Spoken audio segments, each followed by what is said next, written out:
Hey Rita, it is Saturday the 2nd of October 2021.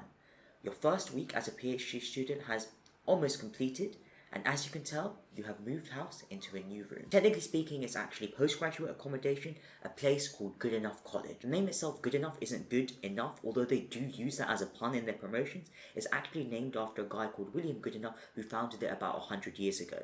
He also founded the Barclays Bank, so a pretty rich guy. It was created to emulate the Oxford vibe of a collegiate atmosphere. You have to submit a CV and a resume to get in, and you have to contribute actively to the community. Fortunately for me, I did 1,000,001 things in Peterhouse. Played in several sports, captained 3, was on the undergraduate committee, was on the MMA and kickboxing blues teams back in the day, so yeah, fairly easy for me to write and submit that resume. The room itself is very nice, much more spacious than I expected. It's got a mini fridge in the corner, it's got a sink as well. A few negatives is that I wasn't offered a double bed, so I had to get a single bed, but I'm saving about £200 a month on that. And another negative is that since I was forced to get a single room anyway, I thought I'd get the cheapest one, save me a little bit of money overall, and that means that there is some noise outside since I'm on the lower ground floor. I've just got to say though that London is so expensive. I have no idea how undergrads afford this stuff.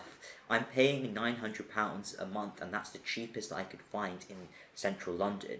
In Cambridge we were paying £900 a term. I suppose the most pressing question is, why did I decide to move? I've stayed at home since I graduated 3 years ago while working and doing my masters, and a lot of that time was during COVID. My parents are fantastic to live with. They basically only interact with me when I want to interact with them, and they still cook for me and do a little bit of cleaning for me. It's great. Too much of a privilege, I can say. Basically, I wanted a little bit of independence, plus this place is so close to UCL. It's about a 5-minute walk from Russell Square Station and about a 15-minute walk from my department in UCL. Also, it's not going to damage my chances in the dating department. I am a little bit sad leaving my parents. My sister moved to Dubai just over a month ago, and even though she didn't live with us, she used to come back over weekends or in evenings, and that was really nice for my parents. So, I mean, I'll still go back 2 to 3 times a week, but it is different than being there 7 days a week. I brought very little with me because, I mean, I don't really need that much. Just my laptop to do some work and clothes to wear. Also, I only live about 40 minutes, as in my parents' house, my house, whatever you call it, is only 40 minutes away, and so if I need anything, I can just go back and get it. Other than that, this week I've done quite a lot. On Monday, I went to the running club, the first run. That was really nice, going around Regent's Park and meeting a few people. On Tuesday, I did a lot of filming for my Oxbridge videos. Wednesday and Thursday was a lot of packing, and on Friday I moved. Last night I went out with my research group, had a few drinks, and that was really nice because I haven't really met them that much, obviously due to COVID.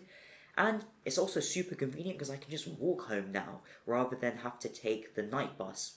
Well, I mean, hopefully I could have taken the night tube, but that doesn't currently exist till 2022. I'm going to Shaka Zulu for dinner in about an hour to meet up with the old Peterhouse medics, and then hopefully I'll grab a few drinks and meet the rest of the students at this accommodation. A Future from the future, I just went home to grab lunch with my parents and brought back a kettle. Naruto, or Boruto as the case may be, just hit its peak, and after 20 years, minor spoilers, Kurama died. That's the demon fox from Naruto, and I didn't think it would hit me, but I genuinely started crying. It's impressive how anime can make you fall in love with a 9-tailed demon fox. And that's it, Naruto.